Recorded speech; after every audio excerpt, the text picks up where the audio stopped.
Ate, may panty po kayo? Meron po. Isa pong panty. Ang dami magshota. Wow.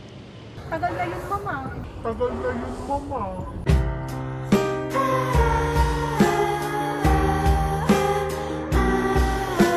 Feeling ko ang tanda ko na.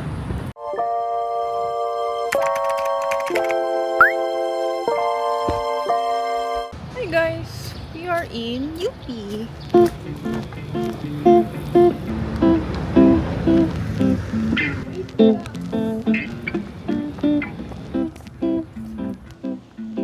I'm visiting UP today for Olala. Ang tagal ko lang hindi nag-visit. Feel ko yung huling visit ko was at Chinong Upa, and before that, pre-pandemic.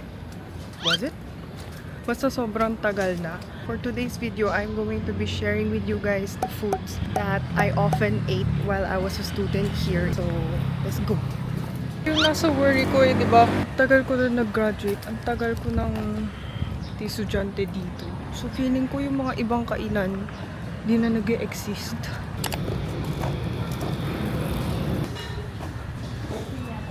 Ah! Ubig pa sa break, ang pangantaron. Sa akulan ni kulang nyo.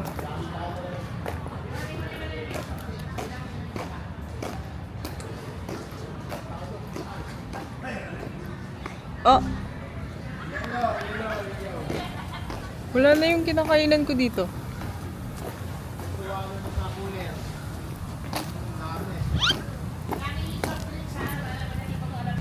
Kuya, wala na po yung mga kainan dito sa main live. Ay, inaayos pa po. Ay, naayos po. Babalik po sila. Yun ang hindi ko alam. Asan po sila ngayon? Nasa bahay nila. Wala. Hindi mo lang lahat ng gamit nila dyan. Wala po silang temporary Wala, hindi stall. sila pumayag na ilipat. Totoo. Sila naman ang hindi pumayag. Sila po mismo? Sila. Kasi Mamumuhunan ka kung wala naman tao, hindi ko pupunta. kasi Ah! lalagay ka lang sa sidewalk. Ganun po ba? Kasali pa rin sila sa grupo ng samahan mo rin. Hindi lang sila talaga pumayag na nasa labas. Inaantay din nila matapos bago sila bumalik. Hanggang kailan po ba yung maayos? Hindi ko alam eh. Minamadali na. Matagal na po ba yan? Hindi ko alam eh. Kuya, ano alam niyo? Hindi mo na pandemic pa yan eh. Ay, nung pandemic pa yan? Di ba yung pandemic, inabutan niya kaya na ito. Dalawang hati ang live na rin natin. Isa dito, isa dyan. Ewan ko kung ano yung... Sige po. Thank you po, kuya. Pero pagkatapos yan, talaga open yan, babalik sila. Buti naman po. Ayun yung pwesto nila. Ay, ito po. Itong kiosk. Hati na sila sa ato. Sige po. Thank you po. Wala na yung kinakainan ko. Hindi kasi guys, madalas ako kumain dyan sa may main live kasi yung location na yan. Natataanan ko siya tuwing may papunta akong GE classes, and madalas din kasi akong may classes ng parang engineering dito sa Melchor Hall. Nasa gitna siya. Doon ako kumakain madalas mag-isa. Kasi yung GE mag-isa lang ako eh. Doon ako kumakain minsan ng mga pancit canton. Yung pinaka-favorite ko talaga doon is yung mango graham nila. Kasi ewan ko, may kakaiba sa ginagawa ni ate sa mango graham nila. So I'm so sad na nawala si na ate. Babalik naman daw sila. Ayun nga lang, mukhang hindi pa natin sure kailan. So hopefully sa next visit ko, makakainom na ako ng mango graham ulit ni na ate. Tagal ko na nag-graduate. Ang tagal ko ng estudyante dito. So feeling ko yung mga ibang kainan di na nag-e-exist. Wow, first food place pa lang nagkatotoo yung iniisip ko. Yung sunod natin puntahan, imposible yung mawala. This is an OG. Ang hindi ko lang alam is yung presyo nila. This is in my home college, Arki. So let's go to College of Arki. Until now, my mind has not changed. This is the best place to walk sa gabi. Hindi. Sa umaga kasi, ayan, maraming car. Also, if you guys happen to pass by, visit Vargas. It's a museum. It has different kinds of exhibit every now and then. Check nyo na lang yung page nila. We used to go there a lot. Not a lot. Tuwing sobrang init lang kasi aircon dun. Yung entrance fee lang, 20 pesos kapag UP student. I don't know kung hindi ka UP student. You can see my college. Why is my college so far? Diyos ko, galing ako sa kabila. Literal, the opposite end. Alam nyo ba yun? The diagonal end. Ganyan din ako nung estudyante ako. Lord, every day is leg day.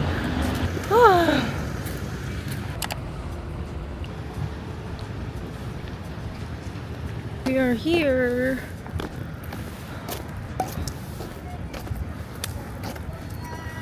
Ate, may panty po kayo? Isa pong panty.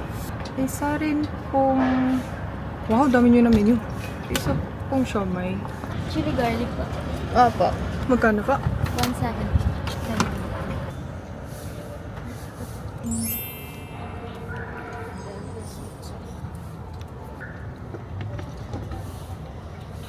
세 개에 60페소요?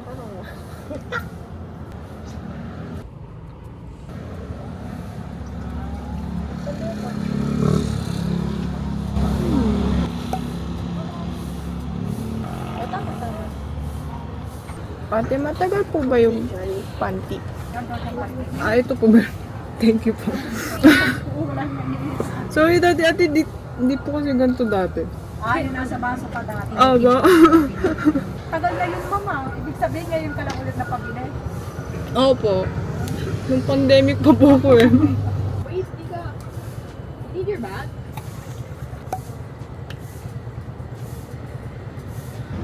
I don't know where to eat.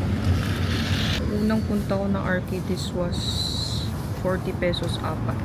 Yung huling alis ko, 40 pesos tatlo. Ngayon, tatlo 60 pesos. Mahal na ng mga bilihin.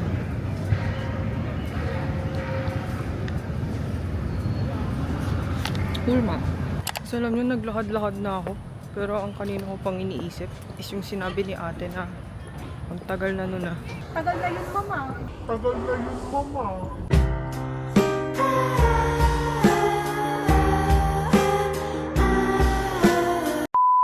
Feeling ko ang tanda ko na.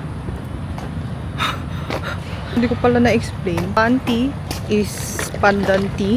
And ayun, nagbago na nga siya. Dati kasi nasa ano siya, cups. Ngayon nasa bote na siya na maganda. And I think mas marami na yung laman niya. Cons lang na maisip ko is wala siyang yelo. Ito! This is the UP Carilion. Alam nyo ba, supposedly, this is... Bakit supposedly? Alam nyo ba, this is the tallest building in UP? Ang alam ko, there is a UP building code na there shouldn't be a building taller than the Carilion because that would defeat its purpose. I forgot how many bells this has. This has so many bells. It was used to parang warn people and also let people know about important country matters. Don't know if Chokis is still there. Di ko alam eh. Di ko alam eh. Hindi. Wala na. Is karambol. Kasi pagod na ako.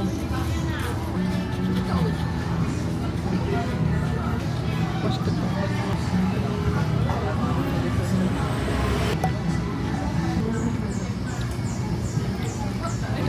Sobrang sarap. Yum, yum, yum, yum. May na-realize ako, hindi ako fan ng halo-halo. Hindi rin ako fan ng bingsu. Kasi hindi ako fan ng crushed ice dessert. Pero scramble. I love scramble. Oh!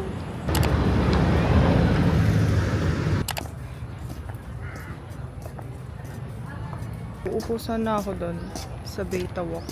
Pero di ko alam kung sitting place ba yun or tambayan ng org. So di na lang ako uupo. Malay mo tambayan. Pal pala ako.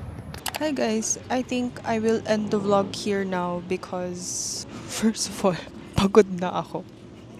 Low-key busog na ako. And second, lahat ng gusto kong puntahan apparently is wala na.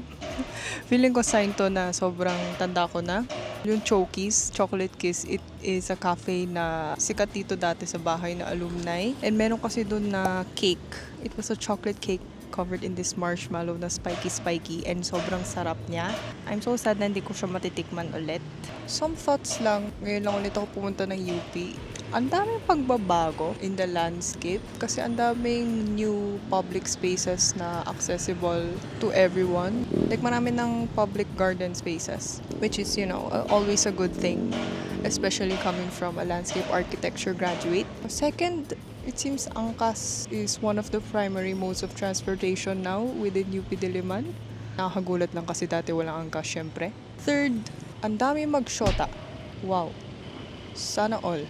Hindi ko alam kung estudyante pa sila or magshota lang sila nagde-date sa UP. Is UP a prime place for date? For couples? I don't know. And lastly, in terms of dun sa mga food stall places na binanggit ko, well, it's either I guess they exist and surprisingly, ang dami na nilang menu, like the Arky Biki. Like dati wala silang rice meals na ganun kadami, pero ngayon sobrang dami na. Nakakaingit na yung mga Arky students ngayon, ang dami na nilang pagpipilian na lunch menu items. At the other end, kung ganito nakatagal, yung mga iba, wala na dito. Wala na sila. It's either nag-relocate, it's either on hiatus. We'll have to see if I can once again taste their food in the future. That was my video for today. Thank you for watching. I hope to see you again next time. Bye!